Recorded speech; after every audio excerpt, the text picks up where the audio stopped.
Ni saa 5:15 usiku hapa Dar es Salaam, na hawa maaskofu wamefika hapa usiku sasa hivi kwa sababu ya taharuki iliyotokea, kwamba tunaona hapo polisi wamekuja kuzunguka kanisa la Ufufuo na Uzima hapo Ubungo, na maaskofu hao wamekuja haraka kukimbia kuja kusikiliza ni nini kinachoendelea. Of course hata mimi mwenyewe sijajua kinachoendelea, lakini naona hapo nje kuna defender za polisi kama 3 hivi wamekuja kuzunguka kanisa.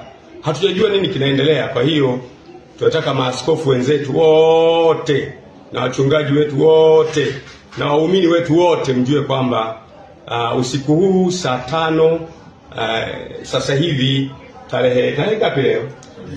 Tarehe 2 tumezungukwa hapa na polisi hapa. Sijui wanataka kufanya nini, na maaskofu wamepata taharuki, wamekimbia usiku huu kutoka madhehebu mbalimbali kuja kuangalia ni nini kinaendelea kufanyika. Kwa hiyo nitaendelea kuwajulisha, lakini kwa ufupi ni kwamba kuna watu wamefika hapa kanisani. Tunaona defender, hatujajua ndio polisi au ndio watekaji wenyewe. Nafikiri ni polisi, tunaona ni gari za polisi, lakini tuendelee kuwasiliana, tutajulishana cha kufanya. Asanteni sana.